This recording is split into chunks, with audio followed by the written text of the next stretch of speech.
Hello everyone. So this is lecture number 5, part 5 of paper 2. इसमें हम unit 4 को discuss करेंगे। यूनिट 4 में सबसे पहले हम इसमें 3-4 क्वेश्चन ही डिस्कस करेंगे, जैसे S C Dube D N Majumdar को करेंगे और एक दो और जो हैं आपकी एंथ्रोपोलॉजिस्ट उनको डिस्कस करेंगे इसमें, इंडियन एंथ्रोपोलॉजिस्ट को। ठीक है, तो बाकी ज़्यादा हम नहीं करेंगे इसमें, इतना ही करेंगे हम इसमें यहाँ पे। ठीक है, चलिए स्टार्ट करते हैं। तो क्वेश्चन है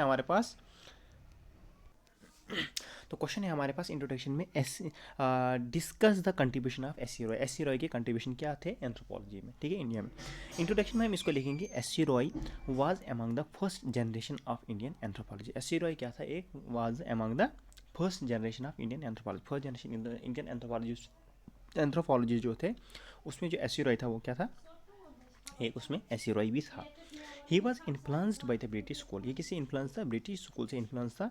he is regarded as the father of Indian ethnology. इसको क्या कहा जाता है, फादर ऑफ इंडियन एथनोलॉजी कहा जाता है। किसको, एस सी रॉय को। Because his rich monographs of the tribal, because his rich monographs of the tribal group.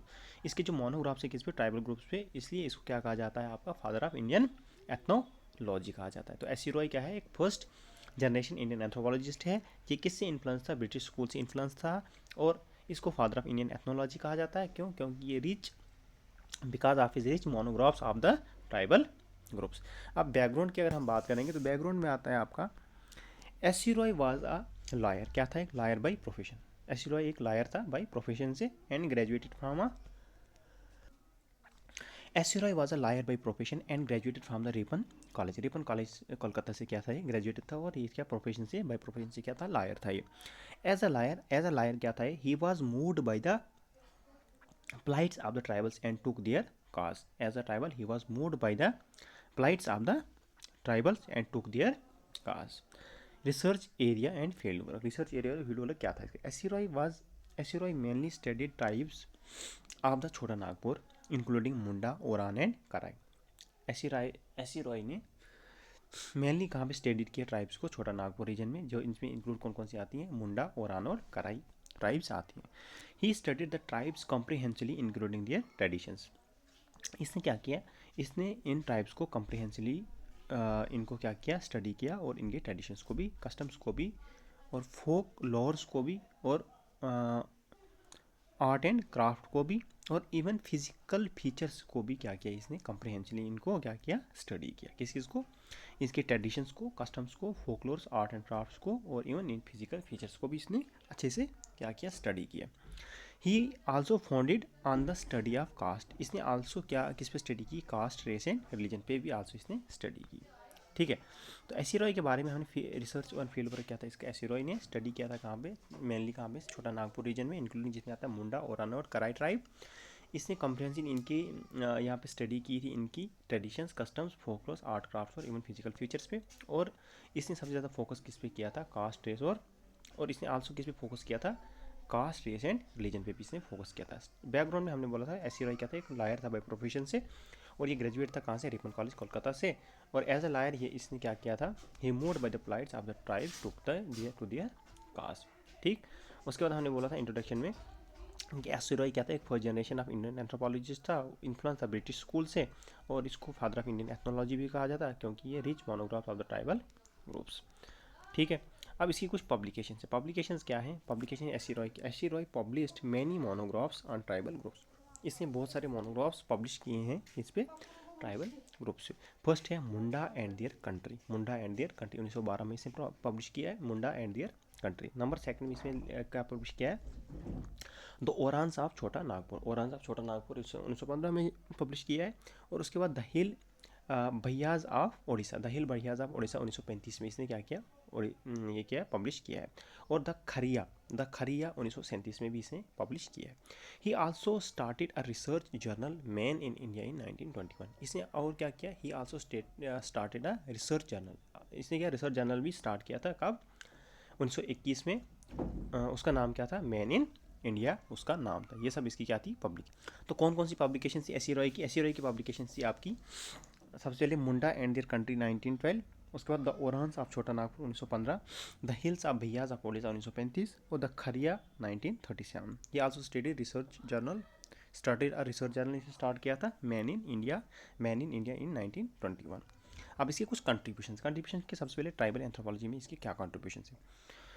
He studied specific culture elements, इसने क्या स्टडी किया, specific culture elements of tribes, specific culture elements of tribes इसने study किए थे, जैसे you dormitory of Ouran है, you dormitory of Ouran, kinship system of खासा etcetera, इसने क्या किया था, स्टडी किया। क्या क्या स्टडी किया था इसने, ट्राइबल एंथ्रोपोलॉजी में he study specific culture elements of tribes like you dormitory of Oraon और kinship system of Khasa. Youth dormitory of Oraon और किनशिप सिस्टम ऑफ खासा जो है इसने स्टडी किया था। ट्राइबल एंथ्रोपोलॉजी में क्या स्टडी की, specific culture elements of tribes like you dormitory of Oraon और किनशिप सिस्टम ऑफ खासा इसने स्टडी किया था। He acted as pleader for tribal rights in court of law, ये इसने ये क्या एक्ट करता था, as a pleader for tribal rights in the court of law. He was also instrumental in a tribal policy, also किस में था, instrumental था, किस ट्राइबल पॉलिसी डेवलपमेंट में भी ये क्या था, वहाँ पर इसने हिस्सा लिया है, also instrumental to the tribal policy. He solved a dispute regarding bridge construction in Oran area. और इसने क्या किया था, ब्रिज एक जो बन रहा था कहाँ पे, ओरान एरिया में, उसका भी डिस्प्यूट जो था उसने क्या किया था, ये सॉल्व किया था। नंबर सेकंड में anthropology of cast and religion, सबसे पहले एंथ्रोपोलॉजी ऑफ ट्राइबल एंथ्रोपोलॉजी भी हमने बोला, अब इसका क्या कंट्रीब्यूशन था, उसके बाद हम बोलेंगे अब एंथ्रोपोलॉजी ऑफ कास्ट एंड रिलीजन में इसका क्या कंट्रीब्यूशन था। तो he studied caste race and religion to understand complex Indian civilization. Anthropology of caste religion, anthropology of cast and religion, anthropology of cast and religion, anthropology of cast and religion, he studied caste, race and religion to understand complex Indian civilization. For example, human sacrifice among Gonds. Number third में आता है आपका physical anthropology में इसका क्या contribution था, he was concern with racial migration, किसे concern था, रेशियल माइग्रेशन से कंसर्न था। नंबर सेकंड में anthropology of cast and religion, anthropology of cast and religion में भी इसका कंट्रीब्यूशन था, क्या था, इसने स्टडी किया था कास्ट, रेस एंड रिलीजन को to understand the complex Indian civilization को अंडरस्टैंड करने के लिए इसने क्या स्टडी किया था, कास्ट, रेस एंड रिलीजन को स्टडी किया था। For example human sacrifice among Khonds, इसने ये क्या किया था, स्टडी किया था। Number third is physical anthropology, physical anthropology में इसमें ये किससे कंसर्न था, रेशियल माइग्रेशन से। He talked about the emergence of the Marathas in the Indian सब continent. He also gave a lecture on, किस पे लेक्चर इसने दिया था, फिजिकल एंथ्रोपोलॉजी में हम बोलेंगे, ये also gave the lecture on principles and methods of physical anthropology में। और नंबर फोर्थ में हम बोलेंगे कि प्री हिस्टोरिक आर्कियोलॉजी में इसका क्या कंट्रीब्यूशन था, he excavated chalcolithic Asur site, chalcolithic Asur sites of Chota Nagpur, इसने क्या किए थे, एग्जीक्यूटेड किए थे Chalcolithic sites of Chota Nagpur. He also found iron implements at Asur site में आल्सो क्या हम मिले थे, आयरन इम्प्लीमेंट्स मिले थे। नंबर फिफ्थ में फोकलोर स्टडी में क्या था, he said that the study of folklore helps in understanding in intellectual evolution of human society. Folklore study जो है इसने क्या कहा था कि फोकलोर स्टडी ऑफ फोकलोर क्या हेल्प, किस में हेल्प करती है, understanding the intellectual evolution of human society, उसकी दिमागी कैपेसिटी को बताता है, ठीक है, ह्यूमन सोसाइटी क्या कैसे क्या सोचते थे तब वो। Folklore include folk songs, beliefs, folk tales और बैलड्स एटसेट्रा। नंबर 6 में आता है आपका एकेडमिक एंथ्रोपोलॉजी में ही सोन्स the seeds of formal anthropology in India. Academic anthropology में he sown the seeds of the formal anthropology in India. He is journal man in India. Academic anthropology में क्या था, he sowed the seeds of किसी seeds जिसने sow किए थे formal anthropology के in India. He is journal man in India. He emphasized the importance of the anthropological training for administrative, forest and judicial officers. ठीक है, तो ये सब 6 कंट्रीब्यूशन थे इसके। सबसे पहले क्या कंट्रीब्यूशन था इसका, सबसे पहले इसका कंट्रीब्यूशन था आपका ट्राइबल एंथ्रोपोलॉजी में, जो डॉर्मेंट्री ऑफ ओरान और किनशिप सिस्टम ऑफ खासा इसमें स्टडी किया था। उसके बाद इसने anthropology of cast and system religion के लिए कास्ट एंड रिलीजन के बारे में बताया। उसके बाद इसने फिजिकल एंथ्रोपोलॉजी के बारे में बताया। उसके बाद प्री हिस्टोरिक आर्कियोलॉजी के बारे में, उसके बाद फोकलोर स्टडी, उसके बाद एकेडमिक एंथ्रोपोलॉजी के बारे में बताया इसने, ठीक है। लास्ट पे कंक्लूजन में हम इसको लिखेंगे, S C. Roy thus began the field of anthropology, S C. Roy thus began the field of anthropology in India. तो S C. Roy thus began the field of anthropology in India. He inspired generations of Indian anthropologist including D N. Majumdar, N K. Bose etcetera. तो हम in conclusion में क्या लिखेंगे, S C. Roy thus began the field of anthropology, S C. Roy thus began the field of anthropology, S C. Roy thus began the field of anthropology in India. He inspired generation of Indian anthropologist including D N. Majumdar, N K. Bose etcetera. S.C. Roy thus began the field of anthropology in India. S.C. Roy thus began the field of anthropology. Began the field of anthropology in India. He inspired generations of Indian anthropologists, including D.N. Majumdar and N.K. Bose. ठीक है, next है हमारे पास contribution of S.C. Dube on Indian anthropology. So introduction में हम इसको लिखेंगे कि S.C. Dube is one of the highly regarded Indian anthropologist. क्या है S.C. दुबे जो है वो क्या हाईली रिगार्डेड इंडियन एंथ्रोपोलॉजिस्ट है. He is known for his work of sociology of economic development. किसके लिए जाना जाता है? Sociology of economic development work के लिए जाना जाता है. तो S.C. दुबे क्या है? एक हाईली रिगार्डेड इंडियन एंथ्रोपोलॉजिस्ट है और किसके लिए जाना जाता है? Work on sociology of economic development के लिए जाना जाता है. बैकग्राउंड में हम इसको क्या लिखेंगे? बैकग्राउंड में लिखेंगे कि S.C. Dubey did his masters in political science. S.C. Dubey ने किस में मास्टर्स की थी? अपने पॉलिटिकल साइंस में की थी. And submitted a doctoral discretion in sociology. S.C. Dubey ने अपनी मास्टर्स किस में की थी? पॉलिटिकल साइंस में, और सबमिट किया था डॉक्टरल डिस्क्रिशन इन सोशियोलॉजी में. During this time he developed N inclination towards political and economic anthropology. During this time में इसने क्या किया था? इसने डेवलप क्या किया था? Inclination towards the political and economic anthro में. अच्छा, research area and field work क्या था? Research area and field work में इसमें क्या था? His doctoral dissertation was a Kamar tribe of Madhya Pradesh. फिर research and area field work में क्या था? ये जिसका जो डॉक्टरल डिस्क्रिप्शन था इसमें इसे किस पे बारे में लिखा था? कमार ट्राइब जो मध्य प्रदेश में, उसके बारे में लिखा था इसने. He did field work in Chhattisgarh, Telangana and west Orissa. इसने कहाँ पे अपना फील्ड वर्क किया था? छत्तीसगढ़, तेलंगाना और वेस्ट उड़ीसा में किया था. His major theoretical interest was in इसके मेजर थ्योरेटिकल इंटरेस्ट किस में थे? Was in social structure and change. Social structure and his major theoretical interest was in social structure and change. इसके जो मेजर थ्योरेटिकल इंटरेस्ट है वो किस में थे? सोशल स्ट्रक्चर एंड चेंज में थे, as well as sociology of economic development. अब इसके पब्लिकेशन है आपके द कमार 1951, जिसमें मोनोग्राफ ऑन कमार आता है. ठीक है, ट्राइब कौन सी आती है? Indian sociology does not fit into dichotomy of great and little tradition. अच्छा, ये नीचे वाले का सॉरी. तो उसके बाद उसके पब्लिकेशन क्या? दूसरी पब्लिकेशन है इंडियन विलेज 1955, और Indian number 3 is India's changing village 1958 में इसने लिखी है, और नंबर 4 में लिखी इंडियन सोसाइटी 1990 में लिखी है इसने. ठीक है, उसके बाद इसके कंट्रीब्यूशन में इसके मल्टीपुलर मॉडल था. Multipolar model of Indian civilisation with respect to the tradition in response to the great and little traditions of the research field. ठीक है, that is Indian socialist does not fit into the dichotomy of the great and little tradition. सबसे पहले tribal anthropology में इसका क्या contribution था? His monograph on Kamar tribe. S.C. Dube headed the expert committee on tribal development 1972. ठीक है, tribal anthropology में क्या था? Apart from his monograph on Kumar, apart from इसके बावजूद जो मोनोग्राफ था इसका कमार ट्राइब है, S.C. दुबे ने हेड किस में किया था? Export committee on tribal development 1972 में बनाई थी. In this way he was involve in framing tribal सब प्लान्स. इन दिस वे ये ट्राइबल सब प्लान में इन्वॉल्व था, फ्रेमिंग ट्राइबल प्लान में इन्वॉल्व था. नंबर 2 विलेज स्टडी इसने की थी. विलेज स्टडी में क्या है? प्रोफेसर दुबे जो था, village study on Shamirpet near Hyderabad में is considered as a milestone in the field. Shamirpet near Hyderabad ये कंसिडर एक माइलस्टोन किया जाता है इसकी स्टडी में. अच्छा, इसकी फाइंडिंग्स क्या थी? फाइंडिंग्स में इस क्या था? Economic system of rural India revolves around the caste system. Economic system जो रूरल इंडिया का वो कहाँ पे रिवॉल्व करता है? कास्ट सिस्टम के अराउंड इर्द गिर्द ही रिवॉल्व करता है. क्यों? Indian villages are not autonomous, क्योंकि इंडियन विलेज जो है वो ऑटोनॉमस नहीं है. There are 3 main types of religion festivals. 3 main types of religious festival. 3 types of main religious festival: family festival, village festival, caste festival होता है. ठीक है, उस कास्ट की जो रैंकिंग है is based on the ritual purity and pollution के based पे है. ठीक है, इसकी फाइंडिंग में ये भी पाया गया था कि रोल ऑफ वुमेन जो है वो सबसे ज़्यादा लव था यहाँ पे.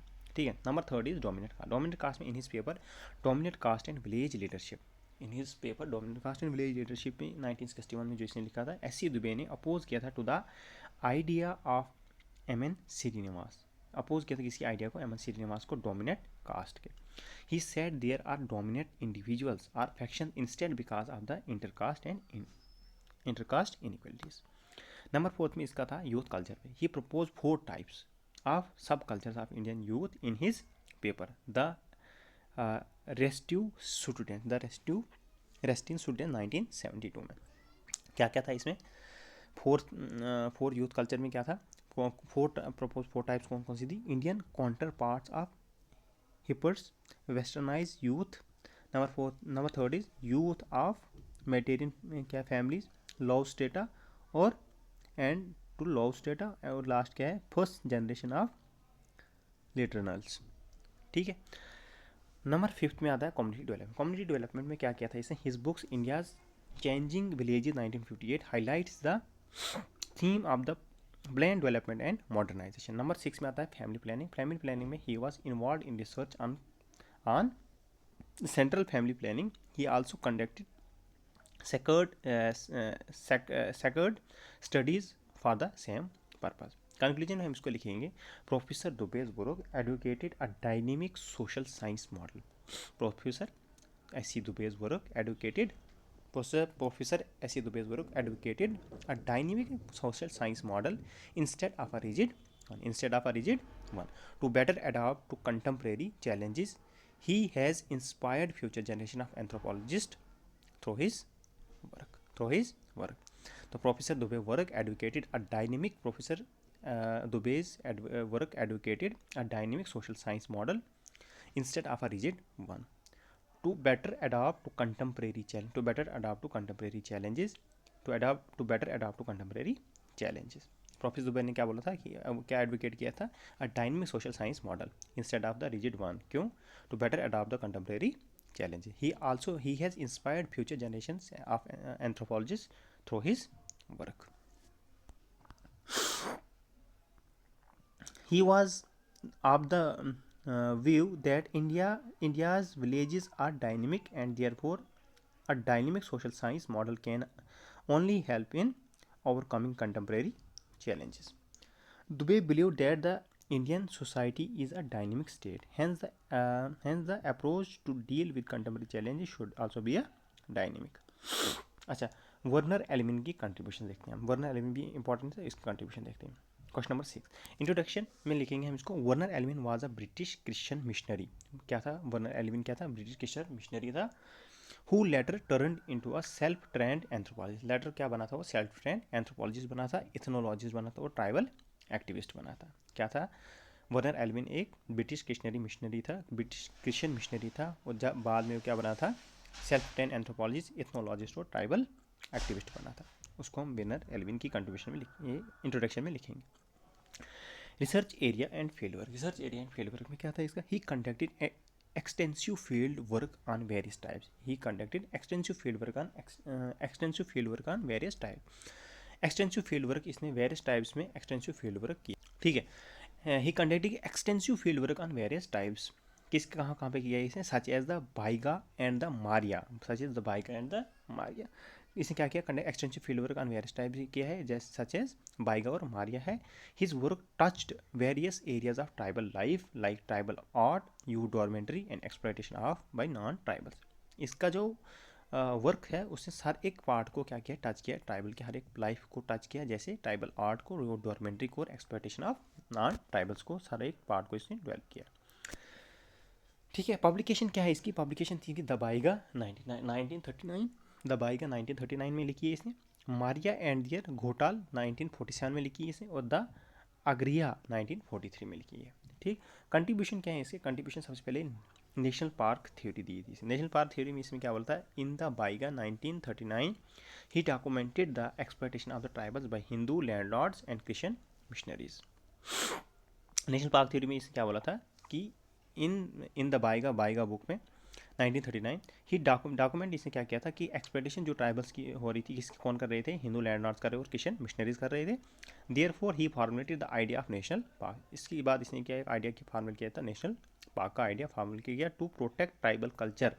किसके लिए? ट्राइबल कल्चर को प्रोटेक्ट करने के लिए, wear they could live without any interference. ठीक है। नेशनल पार्क थ्योरी में इन द बाइगा 1939 में इसमें लिखा था इसने कि ही डॉक्यूमेंटेड द क्या लिखा था इसमें? एक्सप्लॉयटेशन ऑफ ट्राइबल, जो एक्सप्लॉयटेशन हो रही ट्राइबल्स की, किसके? Hindu landlords and Christian missionaries के द्वारा। देयरफॉर ही फॉर्मुलेटेड, इसने क्या फॉर्मुलेट किया था? एक आइडिया जिसमें बोला था इसने कि नेशनल पार्क्स बनाई जाए to protect the tribal culture where they could live without any interference. He was criticise by G S. Ghurye and other. इसको किसी ने क्रिटिसाइज किया था? तो जी.एस. गुरैया और अदर्स ने इसको क्या किया था? क्रिटिसाइज किया था। ठीक है। उसके बाद आता है national leaders for isolationist approach. Number second में आता है आपका controlled integration. Controlled integration, first is national park theory, second is controlled integration. Elwin himself admitted that, Elwin ने हिमसेल्फ क्या किया, एडमिट क्या किया है, that intentions of protecting the tribal cultures were misquoted. जो इंटेंशन है किसको, ट्राइबल कल्चर को प्रोटेक्ट करने के लिए, वो क्या है, मिसकोटेड किया गया है। As a result he gave way to control integration of tribal. As a result इसने क्या दिया था, एक कंट्रोल्ड वे दिया है कि जिससे हम ट्राइबल्स को इंटीग्रेट कर सकते हैं instead of the complete isolation, instead of the complete isolation. Number third is tribal Panchsheel. Elwin worked with the Pandit Nehru. Elwin ने किसके साथ वर्क किया था, पंडित नेहरू के साथ, to come up with the tribal panchayat, tribal panchayat को लाने के लिए, that would guide development in tribal areas. Number fourth में आता policy planning and tribal welfare. Elwin worked as adviser on tribal affairs of north east India. Elwin ने क्या ऐसा work किया है, एडवाइजर वर्क किया है किसके लिए, ट्राइबल अफेयर्स के लिए फॉर नॉर्थ ईस्ट इंडिया के लिए। He also work closely with the Pandit Nehru, इससे क्लोजली वर्क किस पंडित नेहरू के साथ, जीबी पंत एटसेट्रा इनके साथ, to formulate early policies in tribal development. It was mentioned in his book philosophy for NEFA 1958। Tribal Panchsheel, youth dormitory पे इसने क्या बोला था, ही स्टडीड घोटी द यूथ डॉर्मेंट्री ऑफ मुनीर Gonds. He asserted that ghotul gives the message that youth must treasure freedom, love and happiness over any natural gain. ये कहाँ पे लिखा था इसने, Elwin was also an editor of N masse in India. Conclusion में हम इसको लिखेंगे, दस वर्नर Elwin is a prominent figure. बोले क्या है, प्रोमिनेंट फिगर है किसमें, ट्राइबल एंथ्रोपोलॉजी में in post independent India. Thus, Vernon Elvin is a prominent figure in the tribal anthropology in post-independent India. His vision was instrumental in early tribal development. इसका vision क्या था, एक was instrumental in early tribal development। ठीक है, उसके बाद अगर हम बात करेंगे एन के बोस की। एन के बोस उतना इंपॉर्टेंट नहीं है, लेकिन फिर भी हम इसको क्वेश्चन नंबर 7 में पढ़ लेते हैं। एन के बोस के, N K Bose was one of the prominent Indian anthropologist. क्या था, एन के बोस भी क्या था, एक इंडियन प्रोमिनेंट एंथ्रोपोलॉजिस्ट था of the 20th century. 20th century का इंडियन एक प्रोमिनेंट एंथ्रोपोलॉजिस्ट था। He helped in popularising anthropology and making it more relevant to the contemporary society. N K Bose क्या थे, one of the most prominent Indian anthropologist था 20th century का। इसने help किया था पॉपुलराइज करने को anthropology and making it more relevant to the contemporary societies के लिए। बैकग्राउंड में क्या है इसका, he did his masters in, किसमें इसने मास्टर्स की थी, he did masters in anthropology 1925 में से, किसमें 1925 में इसने मास्टर्स की थी, किसमें एंथ्रोपोलॉजी में। ही वाज अ डिवोटेड, क्या था ये, डिवोटेड सोशल वर्कर था and involve in several philanthropic organisations. Research और एरिया एंड फील्ड वर्क क्या था इसका, एन के बोस का। N K Bose was influenced mainly by the functionalist approach of Malinowski. N K Bose किससे इन्फ्लुएंस था, फंक्शनल अप्रोच मेलिनोस्की से ज़्यादा इम्प्रेस था वो। He was inserted in the study of Indian culture and civilisation. He did field work among the Juangs of Odisha, slums of Bholpur, towns in Bengal and metropolitan of the city of Calcutta. Publication क्या क्या थी इसकी, culture anthropology 1929 में लिखी थी इसने, problems of Indian nationalism 1969 में लिखी थी, एग्जर्वेशन ऑफ इन मयूरगंज 1949 में, और कलकत्ता ए सोशल सर्वे 1964 में लिखी इसे। कंट्रीब्यूशन क्या था इसका, study of caste system, study of caste system इसने लिखा था एक in his article caste in India 1951। एक आर्टिकल लिखा था कास्ट इन इंडिया 1951 में। इसमें इसने प्रपोज किया था कि persistence by caste system is due to the economic and cultural security. Persistence of caste system किसकी वजह से, इकोनॉमिक एंड कल्चरल सिक्योरिटी की वजह से। It provides because of the non competitive and hereditary occupational structures की वजह से। He said that there has been a recent proliferations of politically competitive caste system which is taking place of traditionally non-competitive one. उसके बाद number second में influence of the caste system on tribals. N K Bose contributed to tribal caste continuum through his article Hindu method of tribal absorption 1941। He said that the tribes of the Odisha have increasingly adopted the culture of their Hindu neighbors. There is no little difference in the economic life of the tribal and peasant communities, thus establishing a continuum. ठीक है, number third point है इसका, Indian civilisation and national integration. He describe that Indian civilisation in terms of the varna jati system at different phases of the Indian history, structure of Hindu society 1975। ठीक, उसके बाद इसने क्या बोला था, नंबर 4 में प्री हिस्टोरिक आर्कियोलॉजी में क्या बोला था, he also pioneered field research at Mayurbhanj for deciphering the palaeolithic culture mean lower palaeolithic. Number 5 में पॉलिसी एंड डेवलपमेंट प्रोग्राम्स में क्या बोला था इसने, he served as an adviser on tribal affairs in government of India, tribal of affairs served as adviser on tribal affairs in government of India. He also worked as a director of anthropology, director of anthropological survey of India during 1959 to 1964. Conclusion हम इसको लिखेंगे. N.K. Bose, apart from being an anthropologist, N.K. Bose, apart from being an anthropologist, was also nationalist who worked. N.K. Bose क्या था? N.K. Bose, apart from being anthropologist के इसके अलावा बावजूद was a nationalist, क्या था? एक nationalist था, who worked along with the Gandhi, alongside with Gandhi. इसने गांधी के साथ काम किया था इन हिज रिकन्स्ट्रक्शन, किसके रिकन्स्ट्रक्शन प्रोग्राम में. He was awarded the Padma Shri 1966 for his remarkable contribution. इसके रिमार्केबल कंट्रीब्यूशन के लिए इसको पद्मश्री दिया गया था कब 1966 में. ठीक है, क्योंकि इसने इसके साथ एक नेशनलिस्ट था ये, और अलॉन्ग से गांधी के साथ इसने काम किया था किसके लिए, रिकन्स्ट्रक्शन प्रोग्राम्स के लिए. ये कंक्लूजन हम इसको लिख सकते हैं. क्वेश्चन नंबर 8 में बोलता है discuss the contribution of the LP विद्यार्थी. एलपी विद्यार्थी की कंट्रीब्यूशन को देखते हैं. तो इंट्रोडक्शन में हम इसको लिखेंगे कि एलपी विद्यार्थी is regarded is one of the finest Indian anthropology. क्या था एक एलपी विद्यार्थी की इंडिया का क्या था, is regarded as one of the India's finest anthropologist है. He is widely known for his contribution. इसका वाइडली नोन ये किसके लिए जाना जाता है, फॉर हिज कंट्रीब्यूशन के लिए, like स्कैड complex and nature man spirit complex among the others. LP Vidyarthi क्या, एक एलपी विद्यार्थी को क्या कहा जाता है, एक one of the finest Indian anthropologist. क्यों ये जाना जाता है बहुत सारे कंट्रीब्यूशन के लिए, जैसे इसने स्केड कम्प्लेक्स और nature man spirit complex among others दिया है, इसके लिए जाना जाता है. बैकग्राउंड में इसको, बैकग्राउंड में क्या है इसकी, कि L P Vidyarthi was a student of D N Majumdar. L P Vidyarthi क्या है, स्टूडेंट था किसका, डी एन मजूमदार का, while doing his masters at Lucknow. कभी जब ये मास्टर्स कर रहा था लखनऊ में. He them work under the guidance of the Robert Redfield. उसके बाद इसने किसके गाइडेंस में काम किया, रॉबर्ट रेडफील्ड के गाइडेंस में काम किया, while pursuing his PhD at Chicago.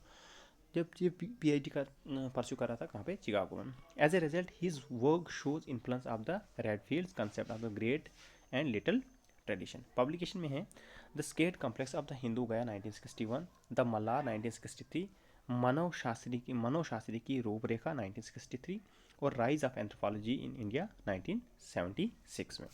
Skate complex of Hindu Gaya 1961, the Malhar 1963, मनोशास्त्र की रूपरेखा 1963 और rise of anthropology in India 1976.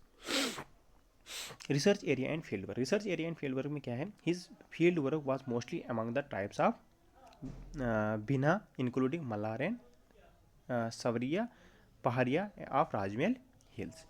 उसके बाद he also studied regional centres like Gaya and tribes of the Andaman and Nicobar. इनको भी इसने क्या किया था, स्टडी किया था. कौन, regional centres like Gaya and tribals Andaman and Nicobar.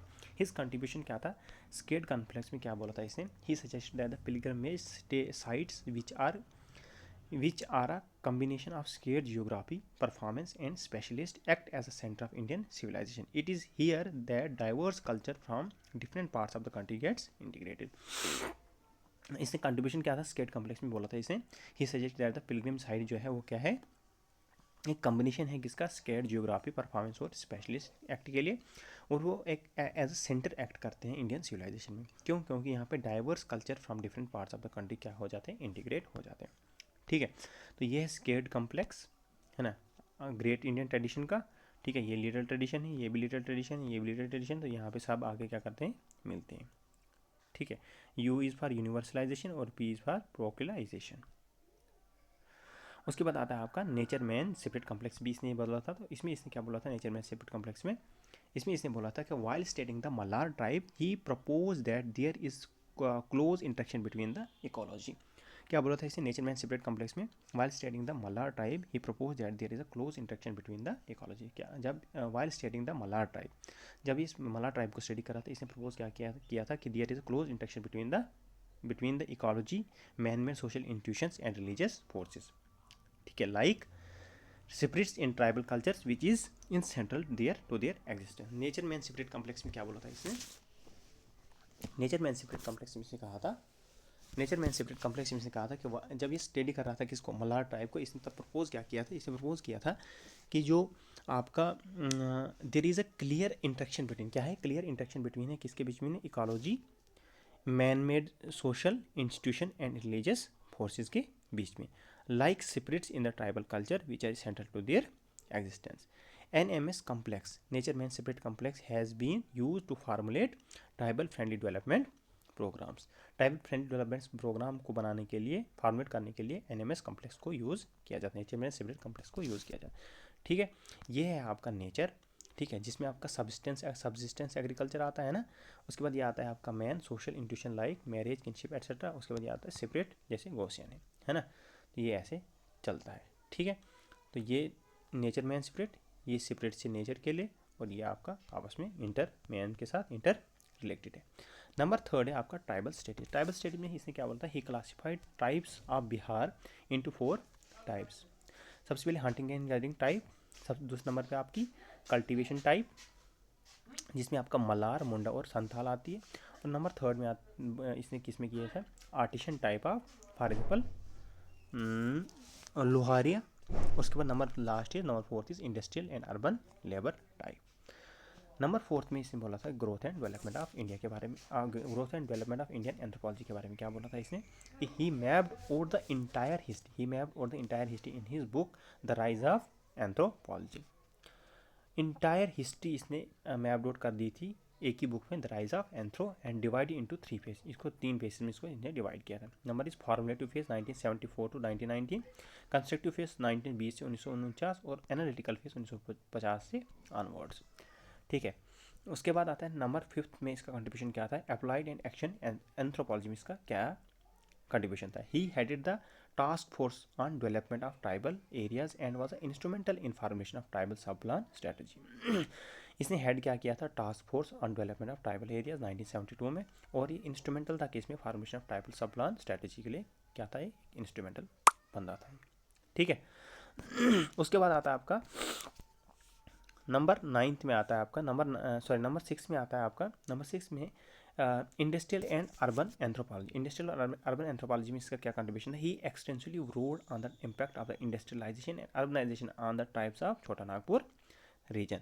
उसके बाद आता है नंबर 7 पे expansion of anthropology in India. Expansion of anthropology in India में he was instrumental in organising the 10th international congress of anthropological and ethnological sciences 1978 in India, first time in Asia. He also chaired the congress, इसने congress को भी chair किया था। Conclusion में हम इसको क्या लिखेंगे, कंक्लूजन में हम इसको लिखेंगे कि LP विद्यार्थी जो था, LP Vidyarthi was thus an instrumental in expanding and popularising the field of anthropology in India. क्या लिखेंगे कंट्रीब्यूशन में इसको, कंक्लूजन में इसको, LP Vidyarthi was instrumental, LP Vidyarthi was दस instrumental in expanding and popularising the field of anthropology in India, ठीक है। ये हम इसके लास्ट में कंक्लूजन में लिखेंगे। LP विद्यार्थी वाज दस instrumental in expanding and popularising the field of anthropology in India. अब बात करते हैं क्वेश्चन नंबर 9 में कंट्रीब्यूशन ऑफ MN श्रीनिवास की, ठीक है। सो अब बात करते हैं कंट्रीब्यूशन, क्वेश्चन नंबर 9 में कंट्रीब्यूशन ऑफ MN श्रीनिवास की। MN श्रीनिवास की क्या कंट्रीब्यूशन थी वो बात करते हैं। तो MN Srinivas is one of, introduction में हम इसको लिखें, MN Srinivas is one of the finest sociologist and anthropologist of India. क्या था, MN श्रीनिवास एक फाइनेस्ट सोशियोलॉजिस्ट और एंथ्रोपोलॉजिस्ट था इंडिया का। He is known for his concept of sanskritisation and westernisation and dominate caste among others. MN Srinivas क्या थे, one of the finest sociologist and anthropologist था India का। He is known for his concept किसके लिए, Sanskritisation, westernisation और dominate cast के लिए among others. Background में हम इसको क्या लिखेंगे, बैकग्राउंड में हम इसको लिखेंगे, he did his masters and PhD in sociology from the Mysore and Bombay university respectively. He then went on to obtain his DPhil degree in anthropology from Oxford university. तो क्या किया था इसने कि इसे मास्टर्स और PhD की सोशियोलॉजी में from Mysore and Bombay university से रेस्पेक्टिवली। उसके बाद ये अपनी DPhil डिग्री को ऑब्टेन करने के लिए कहाँ चले गया था, social anthropology from Oxford university से। उसके बाद इसकी पब्लिकेशंस क्या क्या हैं, पब्लिकेशंस हैं इसकी religion and society among the COGS of south India 1952 में जो इसने लिखी है। उसके बाद नंबर 2 में marriage and family in Mysore 1942 में। नंबर 3 इज इंडियाज़ विलेज 1955 में। उसके बाद कास्ट इन मॉडर्न इंडिया 1962 में। Number 5 is social change in modern India 1966। Research area and field work, research area and field work में सबसे पहले इससे क्या था, MN Srinivas did his field work among the Coorgs. कहाँ पे इसने अपना फील्ड वर्क किया था, MN श्रीनिवास में अमंग द कॉग्स के बिटवीन में इसने अपना फील्ड वर्क किया था। His village studies of Rampura and Andhra Pradesh are also well known. इसकी जो विलेज स्टडीज़ है रामपुरवा और आंध्र प्रदेश की, वो क्या है, वो भी बहुत जानी जाती है, वेल नोन है वो। His work mostly revolve around the themes of caste system. इसका वर्क जो है मोस्टली वो रिवॉल्व कहाँ पे होता है, आपके थीम्स जो है जैसे कास्ट सिस्टम है, रिलीजन है, सोशल मोबिलिटी और सोशल चेंज है, इसके इर्द गिर्द ही घूमती रहती है इसकी स्टडीज़, इसका वर्क किस किस के बीच में, caste system, religion, social mobility and social change. His work mostly revolve around the themes of caste system, religion, social mobility and social change. Contribution क्या था इसके, कंट्रीब्यूशन थे इसके, सबसे पहले इसका व्यूज़ ऑन कास्ट सिस्टम, क्या व्यूज़ था इसका कास्ट सिस्टम पे। He said that the varna model of caste system is only theoretical in nature. क्या है varna model, views on caste system क्या था इसका, सबसे पहले ये बोल रहा था कि जो varna model of caste system वो क्या है, थ्योरेटिकल नेचर में है, while in reality the jati model exist. Varna model of caste system क्या है, एक थ्योरेटिकल है, असल में क्या है, रियलिटी में क्या है, जाति मॉडल एग्जिस्ट करता है, क्या करता है, जाति मॉडल एग्जिस्ट करता है। विलेज स्टडी में इसने क्या बोला था, in his book India's Village 1955 he proposed that Indian villages are a vertical entity। क्या है, vertical entity है, made up of many horizontal layers called as caste। he gave the concept of the vertical and horizontal solidarity of caste system। vertical solidarity refers to the unity between the different castes seen through the Jajmani system, while horizontal solidarity refers to the intra caste unity which is often invoked in politics। Number second इसमें Sanskritisation में इसका क्या role रहा था। While studying the COGS, जब ये COGS को study कर रहा था, he suggested that the tribals and lower caste seeks upward social mobility by initiating the imitating the rituals and customs of the higher caste. Sanskritization में इसने क्या बोला था कि जब ये कॉग्स को स्टडी कर रहा था, इसने क्या बोला था कि सजेस्ट दैट द ट्राइबल्स और लोअर कास्ट जो है वो क्या कर रहे हैं, वो सीख कर रहे हैं अपवर्ड सोशल मोबिलिटी, और क्यों कैसे कर रहे हैं, वो रिचुअल्स और कस्टम जो है हायर कास्ट के उनको इमिटेट कर रहे हैं। Number third is concept of westernization, urbanization and industrialization में इसने क्या बोला था, he said all there are possible without another, all he said all these are possible without another। for example, westernization without urbanization is found in rural India, westernization without urbanization is found in rural India, urbanization without industrialization is found in IBC। ठीक है, he also held that modernisation ethically neutral, modernisation के ethically neutral है and is not always same in westernisation, में westernisation की same नहीं है। Number 4 में इसमें मिला था कंसेप्ट ऑफ द डोमिनेंट का, कंसेप्ट ऑफ डोमिनेंट कास्ट में इससे क्या बोला था कि in his paper dominant caste of Rampura में 1959 में बोला था कि he explain the power dynamics of caste system in rural India। He held that the past independence politicization of caste has occurred, which has provided pupils with new caste identity। Thus, caste system is dying, but caste is not। Social change number 5 में social change में बोला in his book social change in modern India में 1966 में M N Srinivas talked about the impact of modern forces like secularisation and westernisation on Indian caste system. Conclusion में आता है इसका M N Srinivas role of M N Srinivas role was prominent, M N Srinivas role was prominent in explaining the changing caste dynamics in post independence India. M N Srinivas role was prominent, M N Srinivas का role क्या था, prominent है in explaining the changing caste dynamics in post independence India. He was also awarded the Padma Bhushan 1977 for his contribution. M N Srinivas role was prominent in explaining the changing caste dynamics. M N Srinivas role was prominent, M N Srinivas का role जो है वो क्या है, prominent in explaining the changing caste dynamics in post independence India में। He was also awarded the Padma Bhushan 1977 for his contribution. इसके लिए पद्म भूषण इसको 1977 इसके कंट्रीब्यूशन के लिए मिला था। क्या कंक्लूजन में M N Srinivas role was prominent in explaining the changing caste dynamics in post independence India. He was also awarded the Padma Bhushan 1977 for his contribution. अब लास्ट बात करते हैं हम D N Majumdar. D N Majumdar क्या था, D N Majumdar was one of the finest Indian anthropologist. ठीक है, finest Indian anthropologist क्या था, डी एन मजूमदार एक फाइनेस्ट इंडियन एंथ्रोपोलॉजिस्ट था। He has immensely contributed to all sub fields of anthropology including socio cultural, physical and archaeological anthropology. तो D N Majumdar में हम लिखेंगे D N Majumdar was one of the finest Indian anthropologist था एक ये।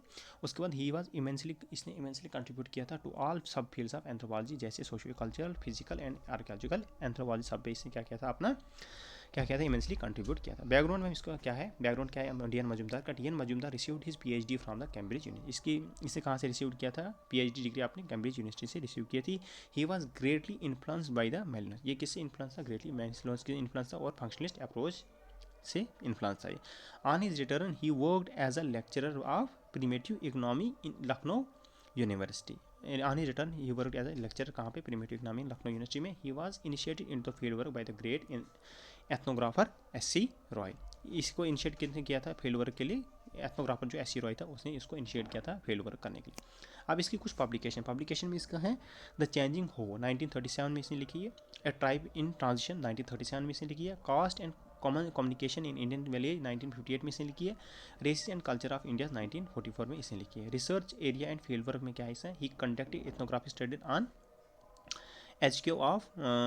Ho of Kolhan, Khasa, Korwa and other tribes of the Bastar and Chota Nagpur region. He also conducted village studies and urban surveys, mostly notably of the Kanpur 1946. He is also known for his anthropometric and sociological surveys in UP, Lucknow, etc.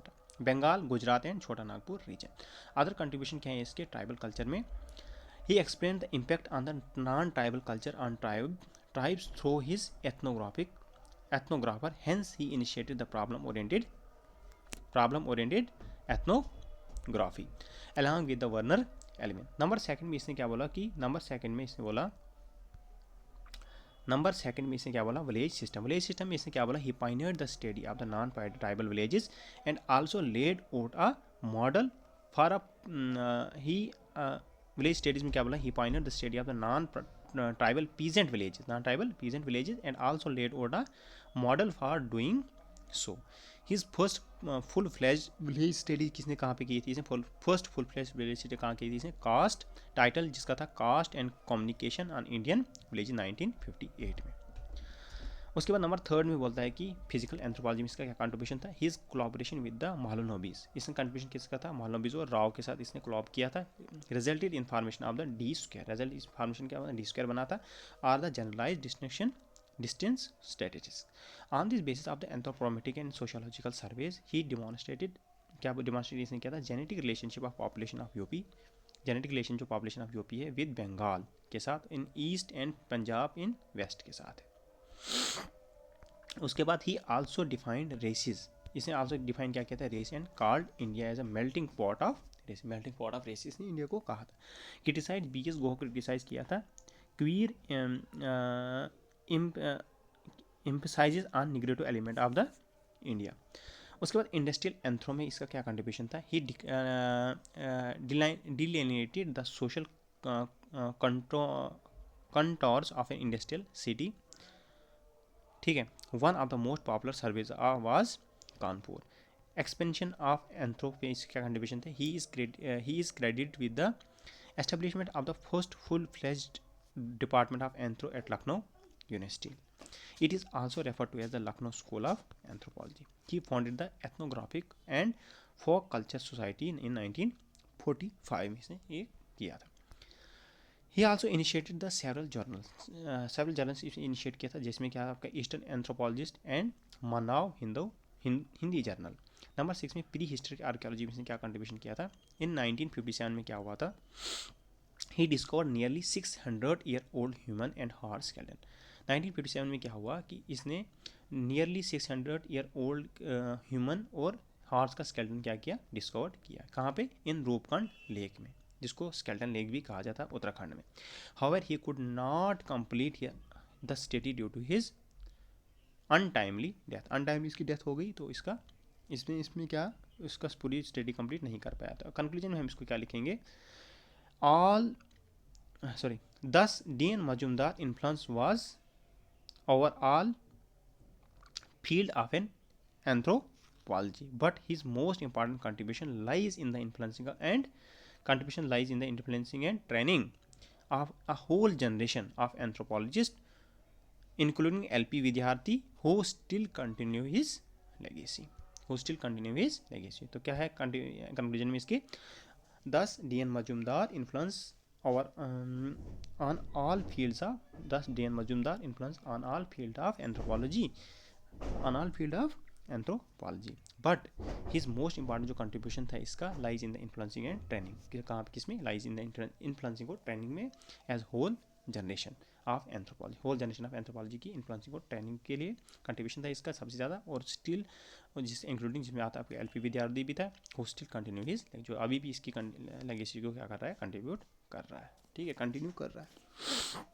अब बात करते हैं हम GS गुरेया। GS गुरेया में उतना कुछ नहीं है तो इसको हम छोड़ भी सकते हैं ना। नहीं, जीएस गुरेया तो ऐसे आता भी है, लेकिन गिव मी सेकंड। ठीक है, उसको हम ऑलरेडी वहाँ पे हमने यूनिट 6 में भी कर लिया था, तो वहाँ से कर लेंगे। अब हम बात करते हैं नेक्स्ट यूनिट की। यूनिट 4 हो गया हमारा कंप्लीट। अब हम बात करते हैं नेक्स्ट यूनिट की, वो है यूनिट 5.1। यूनिट 5.1 में सबसे पहले क्वेश्चन नंबर 1 है, discuss the significance of the village studies in India. इससे पहले इसको करने से पहले हम क्या करते हैं, पहले क्वेश्चंस प्रीवियस ईयर क्वेश्चंस को देखते हैं, कौन कौन से क्वेश्चंस पूछे हैं। ठीक है, तो रामा पैराटिकस ये भी हो गया। स्कैडमैन कॉम्प्लेक्स अभी हमने पढ़ा, किसने दिया था, LP विद्यार्थी ने दिया था, इंडियन मजूमदार। देखना इसको आराम से। ठीक है, health of postal communities, B.R. Ambedkar on the caste system.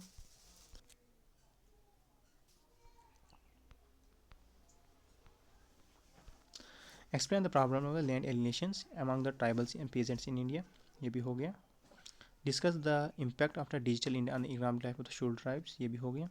Compare the GS Ghurye and Sarkar approach of classifying Indian population, unit 6 में इसको भी हमने किया था। Examine the relationship between caste inequality and poverty in India, इसको अभी नहीं किया है ये हमने। Indigenous and exogenous factor of the social change in India, ठीक, ये भी नहीं किया अभी हमने। Forest governance in India, conservation of the forest, wild life protection act, ये तो हमने कर लिया। Evolution of forest governance in India, ठीक है, 1888 से, जो 1887 से फॉरेस्ट एक्ट स्टार्ट हुए थे हमारे। अच्छा, न्योलिथिक कल्चर इन कश्मीर, जो बुर्जिम साइट आती है इसमें, ये भी हो गया। सेंसिस एंड कास्ट, ये भी हो गया, ये हम और करेंगे इसको अभी। New schedule tribes of the Jammu and Kashmir, ये करने के लिए अभी। बिरसा मुंडा और जीव्स इन इंडिया, ये भी करने के लिए अभी। Critically assess the impact of the Islam and Christianity on the tribal society and culture, ये हमने कर लिया। What is the great Nicobar Indian project, island project, discuss the possible impact of the tribal initiatives of the PVTG and this, ये भी हो गया। उसके बाद आ गया आपका critically examine the Islam impact the art and culture in India in journal of the religion of the Kashmir, तो ये भी हो गया। ये भी कल ही हमने किया था, यूनिट 3 में हमने किया था इसको। Question number 7 is apprise the role of anthropology in the rural and tribal development, ठीक, ये भी हो गया। Examine the role of the technique skills, ये भी नहीं हुआ। Examine the key provision of the in the condition of the India empower the upliftment of the scheduled tribes, ये भी हो गया है। अच्छा, discuss the challenge of the tribal development in India's today, can we learn from the Elwin Ghurye debate, ठीक है, ये भी हो गया है। Examine the linguistic diversity in, ये करने के लिए अभी। उसके बाद आता है discussion political movement. Examine the foundation elements of Indian state, are be foundation elements of the Indian state, ये भी अभी करने के लिए, ठीक। So let's start again. Discuss the significance of the villages in Indian states in India. Introduction. Around 70% of the India's population lies in the villages as per the 2011 census. As per 2011 census, around 70% of जो Indian की 70% of the India जो population है वो लाई कहाँ पे करती है, Indian village कहाँ पे लाई करती है, तो around 70% of the India population जो लाई करती है वो कहाँ पे करती है, विलेजेस में करती है, एज पर सेंसस 2011। तो 42.6% जो India's working population in directly जो है वो एम्प्लॉयड है किसमें, एग्रीकल्चर में, while others are indirectly dependent on it, जो अदर्स है वो इनडायरेक्टली डिपेंडेंट इस पे है, जो इंडिपेंडेंट क्या है। 42.6% ऑफ इंडिया जो वर्किंग पॉपुलेशन है वो डायरेक्टली जिसमें एम्प्लॉय है एग्रीकल्चर में, वाइल जो अदर्स है वो इनडायरेक्टली डिपेंडेंट ऑन इट है।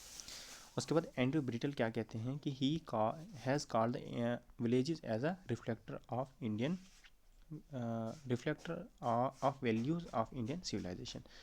And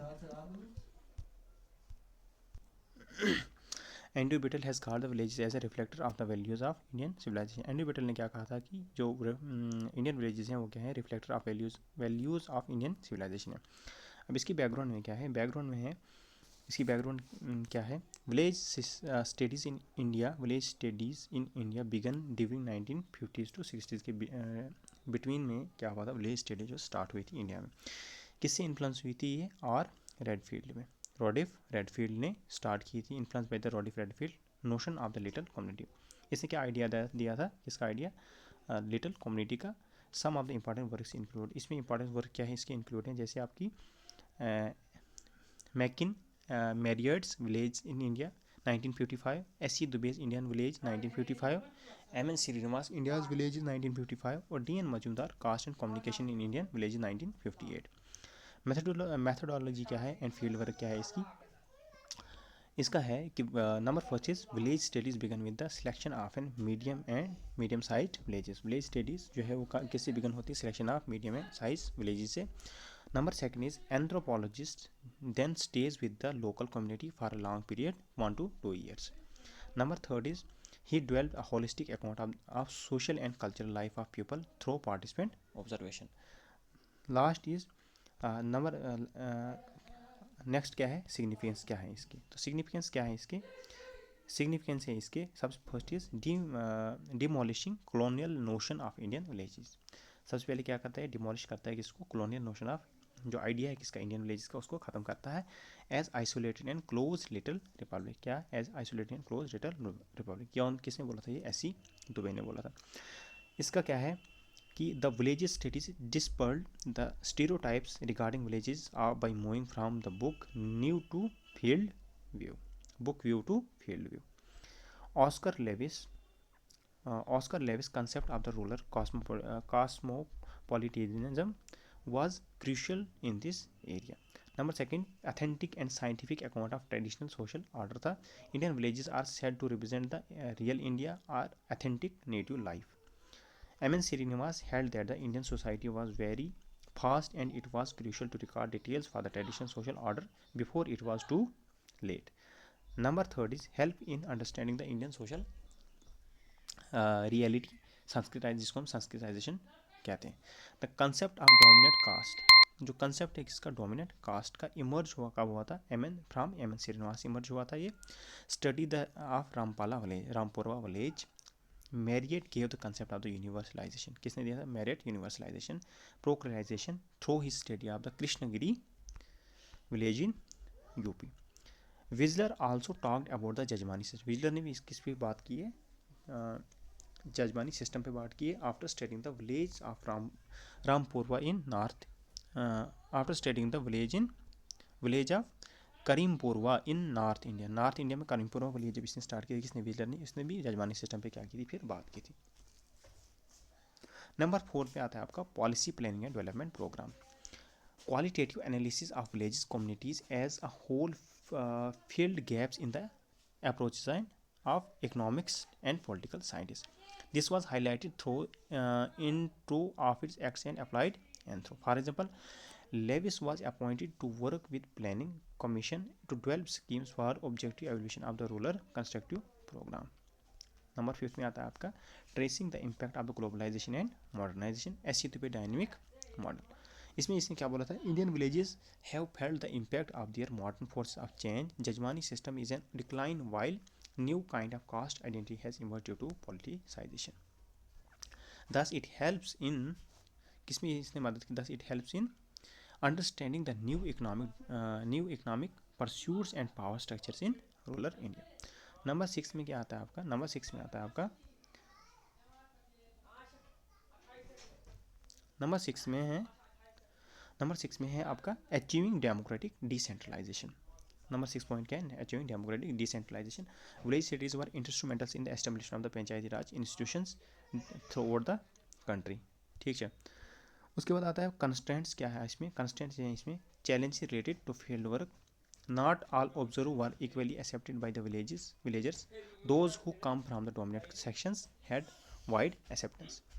Number second is personal bias. Personal bias, the data collected by observers depends on their own relationship with the village. Often, when the observer is close to the dominant caste, the lower caste see him as a suspect and vice versa. Number third is unlike tribals, villages already have much articulated world view. Thus, greater subjectivity in response. Some of the villages studies are mechanical in nature and produced a conservative account of villages, and thus there is a less focus on the social change, thus limited practical utility. Conclusion में इसमें क्या है? Conclusion हम लिखेंगे इसको despite some constraints, village studies are an important tool for evidence-based development of the rural India, thus contributing in nation building. Despite some constraint village studies are important tool. Despite some constraint village studies क्या है, important tool है किसके लिए, study के लिए, for evidence based development, evidence based development of rural India, thus contributing the nation building, ये भी contribute किस में करते हैं, नेशन बिल्डिंग में। Discuss the Indian village as a social system. सबसे पहले हम अराउंड वो लिखेंगे around 70% of the Indian population lies in the village as per the 2011 census. This villages are set to be function of the social system comprising of many institutions. किसने एंट्री बीटीली ने बोला है, statement from the previous question, ठीक है same है। Social system क्या होता है, refers to an orderly arrangement. Social system क्या होता है, आपको ऑर्डरली अरेंजमेंट होता है of social actors who interact with each other according to their definite rules and shared culture norm. Thus various institutions of the Indian village social systems are क्या है, joint family and kinship. As per Iravati Karve 1953, Indian joint family is characterized by the common residence, common property, common kitchen and common place of worship. These are characteristics by the rural India. Kinship network is also prominent as seen during the Gotra exogamy. Joint family में क्या था, also act as a unit of socialization and social control. Caste system में आता है आपका social hierarchy based on caste system is most prominent in rural India. Caste defines the social, economic, political and religious lifes of the peoples in villages. Jajmani system, it is the manifestation of the caste system where each caste group is involved in exchange of the goods and services as per with other group as per their defined occupation. Thus it is based on the notion of reciprocity and interdependence. Jajmani, land owning of the higher caste class, goods and services, goods and gifts, commons, artisans and lower castes. Agrarian class structure. The British land revenue system added a new dimension of class in Indian villages, though in most cases it synchronizes with the caste structure. Daniel Thrower 1973 divides the village population into three classes. Proprietors are landowners, Malik. They belong to the upper caste, dominant caste. They collected the taxes and hired laborers to work on their fields. Number second is working peasants. Working peasants means kisan. They come from the middle class level cultivator, artisan caste. They are also either small size landowners, less produce, or work as a tenants or bigger farms. Number third is agriculture laborers. Agriculture laborers is mazdoors. They are from traditionally landless caste or scheduled caste. They work on the other land to earn their living. Number fifth is gender disparity. Gender disparity.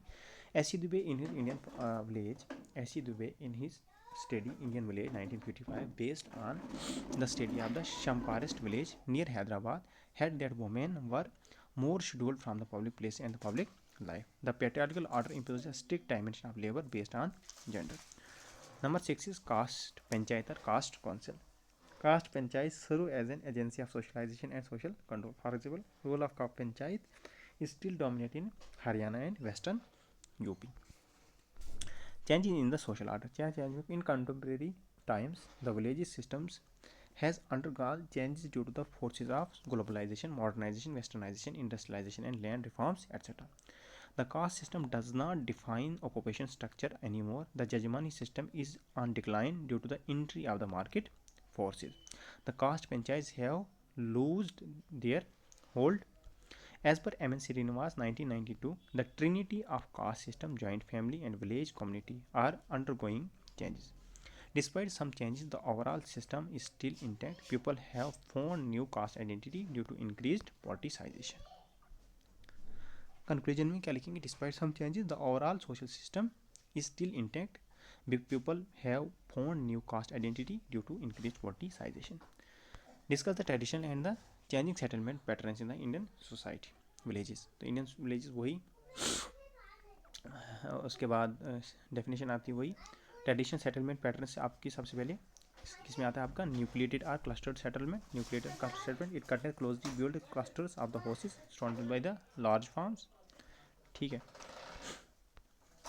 उसके diagram ये वाली आएगी. उसके बाद आता है आपका linear settlement pattern. Linear settlement pattern उसके बाद आता है स्कैटर्ड और डिस्प्यूटेड सेटलमेंट. उसके बाद आता है आपका factors define the traditional settlements pattern. सबसे पहले सोशल डिस्टेंस एंड कास्ट हो सकती है ना।